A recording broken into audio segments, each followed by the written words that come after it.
আছো? মা ভালো আছে। এই বয়সেও মার সব দিকে খেয়াল আছে। খেন্তিটা পিঠে খেতে ভালোবাসে বলে বাগানের নারকেল পাঠিয়ে দিবি। তা সব কোথায়? খেন্তি, রাধি, পুঁটি সব কোথায় গেল? ওদিক আছে, দেখো না, গন্ধে গন্ধে এক্ষুনি ছুটে আসবে। তা তুমি থাকবে তো দাদা? না রে, বিকেলে গাড়ি ধরতেই হবে রন। মামা তুমি কখন এলে? খেন্তি, যা কাঁচা কাপড় পরে আয়। আদারে বাদারে ঘুরে বেড়াচ্ছিস, পিঠে পুলি করতে দেবো কি বলতো?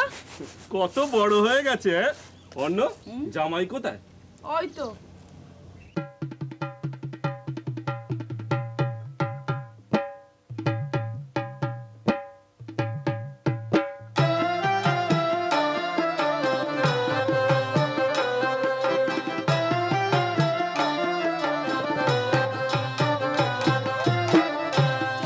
ও মা, তুমি আবার এর মধ্যে আমিষ নিয়ে এলে?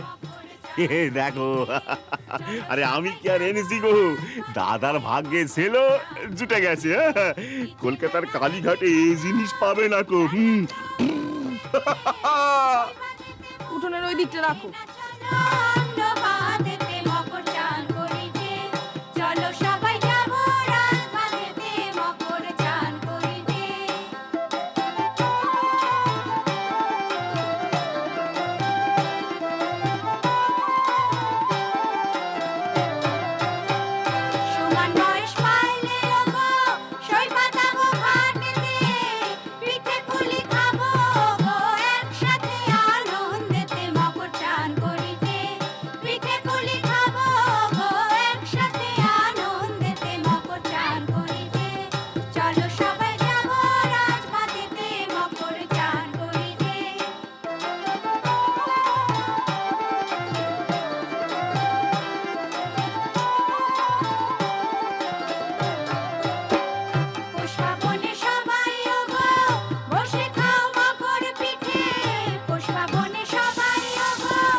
আমার যে বাড়িতে বিয়ে হচ্ছে সেই বাড়িতে পিঠে পুলি হয়?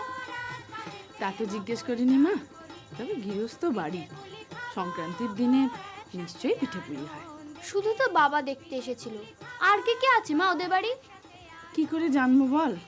তবে বড় লোকের বাড়ি তো, নিশ্চয়ই অনেক আত্মীয় স্বজন এসে আশ্রয় নিয়েছে। তোর বাবাকে খবর নিতে বলবো কোন।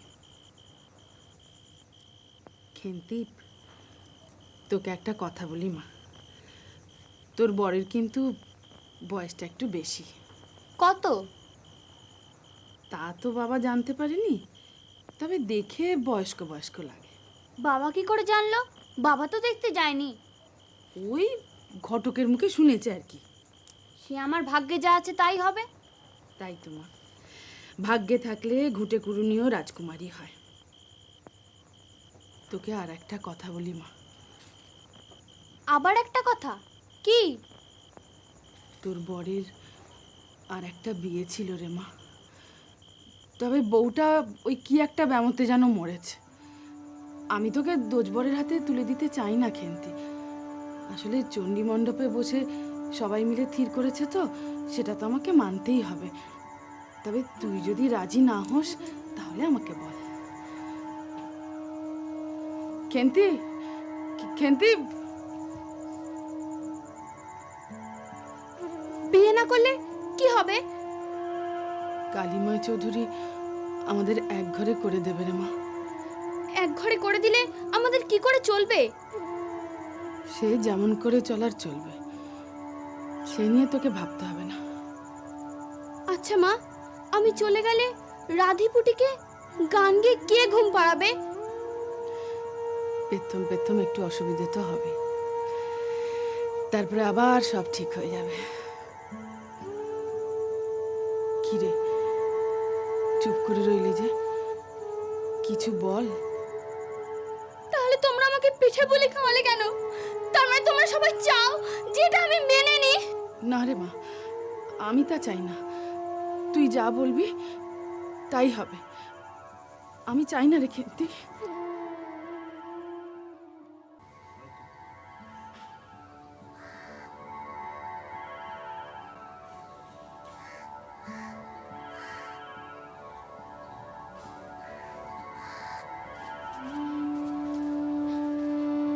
দিলাম রে মা, নিয়ে আসি।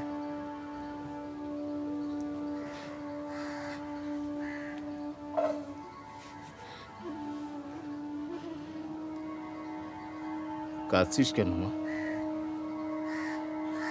আচ্ছা তোর কি ইচ্ছে, তুই মুখ ফুটে শুধু একবার বল। ও মা, আমরা কি চাই না চাই সেটা ভাবিস নি, তোর যা ইচ্ছে তাই হবে। দরকার হলে এই জমি বাড়ি বেচে দি। না না, না রে মা, শোন, আমি তোরে কথা দিতে পারি, তার জন্য আমার এতটুকু অনুতাপ হবে না, এতটুকু খেদ হবে না।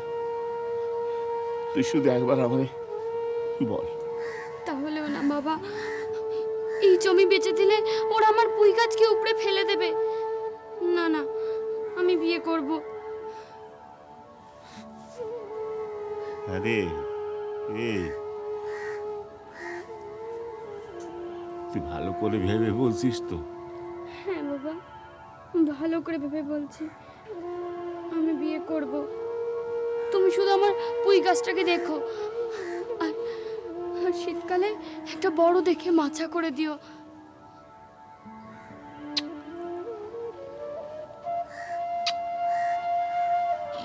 দেবো মা, শীতকালে মাসা করে দেবো।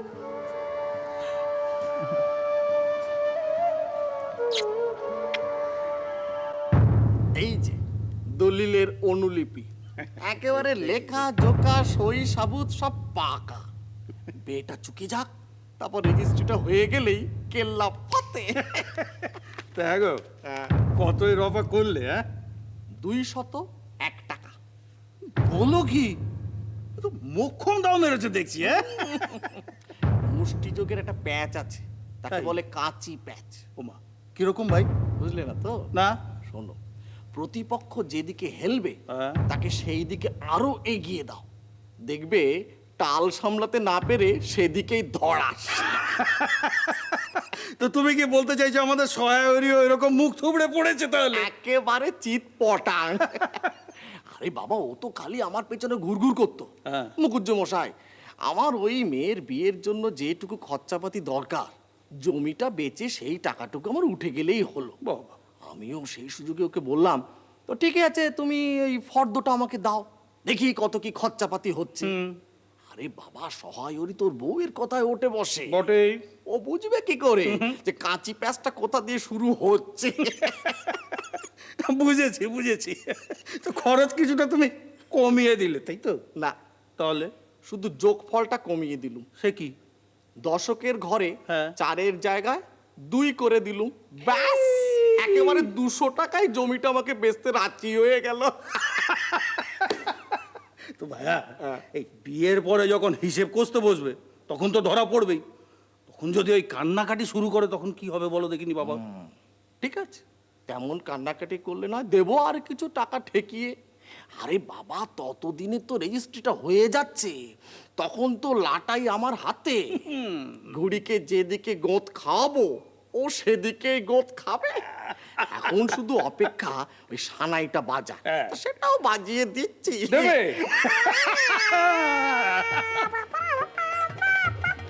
বাহ বাহ বাহ বাহ বাহ বাহ বাহ।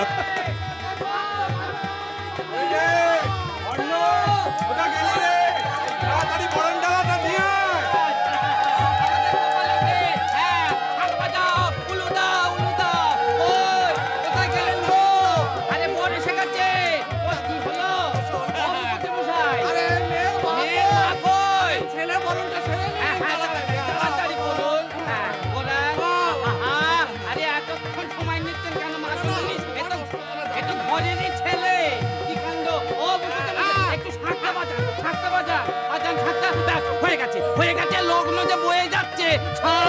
উলু বাজাও, উলু উলু।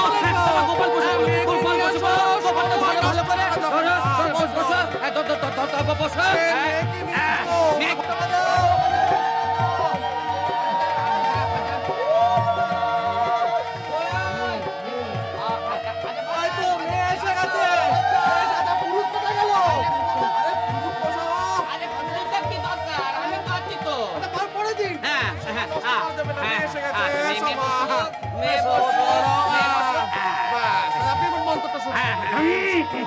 হ্যাঁ, যা দেবী সর্বভূতেষু সংস্থিতা শক্তিরূপেণ বাবা গোপাল বলো নমস্তস্মৈ হ্যাঁ বাবা আমার আগের বিয়ের সময় তো এই মন্ত্র ছিল না। হ্যাঁ এই মন্ত্র বিয়েটা কি? তো বিয়ের মন্ত্রটা পড়া। বিয়ের মন্ত্র হ্যাঁ। যদা যদা হি ধর্মস্য আরে উল্টা দেবে তো কেউ একজন।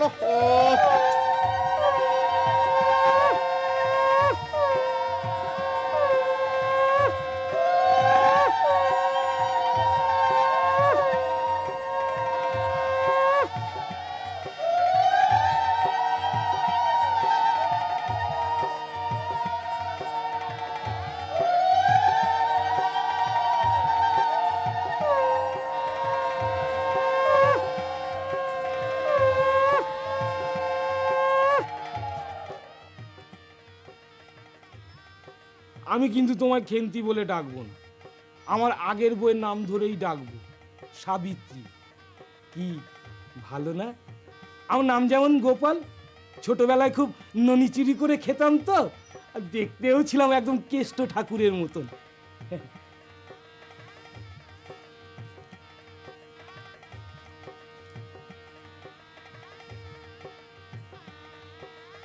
আমাদের বিয়েটা কেমন হলো না?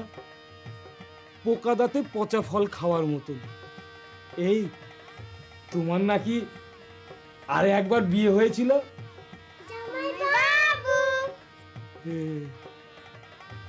কুটু কুটু কুটু কুটু কুটু কুটু।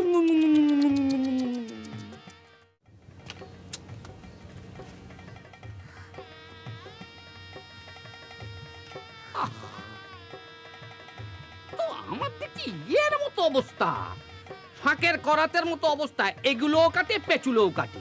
কি আপদ রে বাবা, ওরে বাবা বেলা যে বয়ে যাচ্ছে। চাটুর্যে দাদা বলি বেলা যে একবারে হু হু করে বয়ে যাচ্ছে, আর দেরি করলে ওদিকে পতিত পাবন বাণুজ্যি একেবারে ইয়ে হয়ে উঠবেন, পেলয় কাণ্ড শুরু করবেন। কি হলো কি? আরে ও চাটুর্যে দাদা, এসো এসো এসো বাবা গোপাল আমার, এসো। আর কেন দেরি করছো তুমি? তোমার বাবাকে চেনো তো তুমি? তাড়াতাড়ি করো তাড়াতাড়ি করো।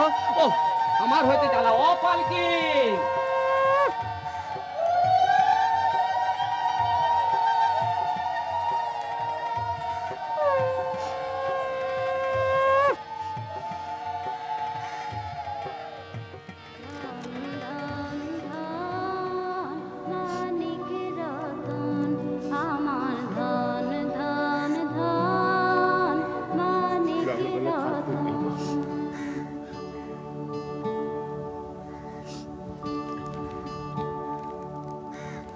তুই যে আমার চাঁদের কণা, সাত রাজার ধন, চোখের মনে করে তোকে রাখবো সারাক্ষণ।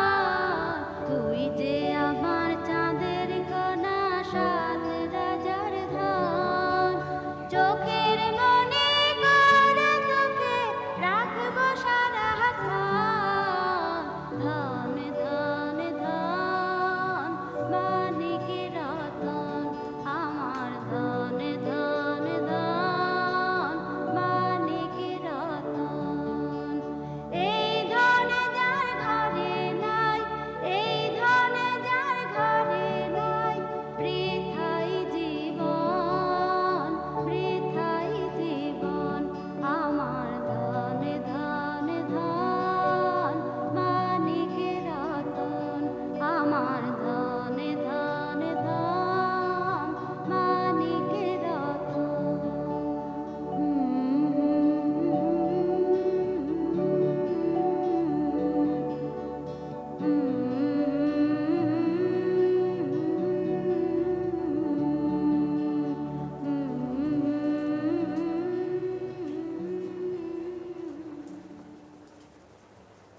ওরে ও রাধি, এ ছাতাটা একটু মেলে দে মা, জলটা ঝরিয়ে দে তো।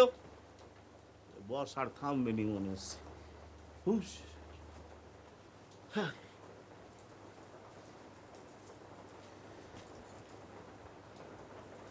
কি গো? পুরো ধোকা দিয়ে জমিটা হাতে নিল ওই কেষ্ট মুকুজ্জে। এখন কি বলছে? বলছে যে ওই 200 টাকা দিয়ে রফা হয়েছিল, হ্যাঁ, 200 টাকাতে রফা হয়েছিল সত্যি কথা, কিন্তু সেটা তো ভুল করে হয়েছিল। ফর্দের হিসাবটা তো 400, 200 তো নয়। তা আগে যদি জানতাম তাহলে কি আর। যাকে যা আবার হয়েছে, এখন ওই টাকাটা কি করে জোগাড় করবে সে কথা ভাব। ওই কালিময় চৌধুরী বলছিল যে সামনের জমিটা যদি। না, ওই জমিতে আমার খেন্তির কুই গাছ আছে। খেন্তি মা কত আশা করে পুঁতেছিল গাছটা, কত ইচ্ছে ওর পুঁই গাছটা বড় হবে, ও শ্বশুর ঘর থেকে এসে দেখবে একেবারে মাচা ছেয়ে গেছে। ও জমি আমি বেচতে দেবো, তার চেয়ে বরঞ্চ 2 গাছের চুড়ি নিয়ে যাও, বেচে তুমি টাকা জোগাড় করো। থাক না এখন, আগে মহাজনের কাছ থেকে ধার নিয়ে দেখি, তারপর শোধ করতে না পারলে সোনা দানা তো রয়েছে। হ্যাঁ গো, এই মেয়ে জামাই আসছে, তা খরচাপাতি তো ভালোই রয়েছে। সে তো আছে, তবে জামাই জোরে যাওয়ার সময় বলছিল নাও আসতে পারে, ব্যবসার চাপ। তবে বাপু না এলেই ভালো। খরচের কথা ভেবে বলছো? না, অত বড় একটা লোক, ওকে বাবা বাচ্চা বলতে আমার ভারী লজ্জা করে। যাই বলো, আমাদের জামাইয়ের প্রকৃতিটি বড্ড ভালো, বড় নরম গোছের মানুষ না। সেইটাই তো ভয়। বাপ যদি বলে জল উঁচু, তো ছেলেও বলবে জল উঁচু। আমি অবশ্যই বিষ্ণুরে দিয়ে খবর পাঠিয়েছি বিআই মশাই রে, বলেছি যে জামাই আর মেয়েরে যেন একসঙ্গে পাঠিয়ে দেয়। বলছিলাম কি, খেন্তি বলছিল যে তুমি যদি এবারে নিতে যেতে ভালো হতো। সে আগে একখান নাতিপুতি হোক, তারপরে দেখা যাবে। সে তো হবেই। হ্যাঁ গো, খেন্তি এলে কি রান্না করি বলো তো? ডাল শুক্তো তো হবেই, আর ওই পুঁই শাকের একটা চচ্চড়ি মাছের মাথা দিয়ে। না না, মাছের মাথা দিয়ে করবে নাকি চিংড়ি মাছ দিয়ে করবে? সে বড় ভালোবাসে না চিংড়ি মাছ দিয়ে পুঁই শাক। তাহলে তুমি আমায় 4টি চিংড়ি মাছ এনে দিও। হ্যাঁ, সেই এনে দেবো কোন। জামাই এলে তো মাংস হবেই হ্যাঁ, বলো। সে তো করতেই হবে। আর শোনো, আচ্ছা এই চাটনি গোছের কিছু তো একটা চাই। আম সত্যি চাটনি বানিয়ে দেবো খন। দেখো, আম সত্যি কোথায় পাবে গো? ও আমার কাছে বয়ামে শুকনো আছে, হ্যাঁ, কাল একটু ধরন হলে আমি রোদে দিয়ে দেবো। এতকাল বলতে মেয়ে সোহাগী বাপ, মেয়ে সোহাগী বাপ, তো মাও তো কম যায় না দেখছি। হ্যাঁ, মেয়েরে খাওয়াবে বলে একেবারে বয়ামে আম সত্য তুলে রেখে দিয়েছে। অন্নপূর্ণা আমার। আচ্ছা আমি যাই, ওই মহাজনের কাছ থেকে একটিবার ঘুরে আসি, বুঝলে? ও মা, এই রাতের বেলায় বৃষ্টির মধ্যে? হ্যাঁ হ্যাঁ, আহা, এখনই তো তারে ফাঁকা পাওয়া যাবে গো, বুঝলে? দেখি ওই 6 মাসের করারে একখান ধার নিয়ে শোধ করতে পারলে ভালো, আর না পারলে তখন দেখা যাবে। ওরে রাধি মা, এ 7-8 একবার দিয়ে দেখিনি। হ্যাঁ, আচ্ছা এই চলি গো, হ্যাঁ, কেমন? তাড়াতাড়ি ফিরো গো। হ্যাঁ হ্যাঁ, ফিরবো কই? ওরে 7-8 দে মা।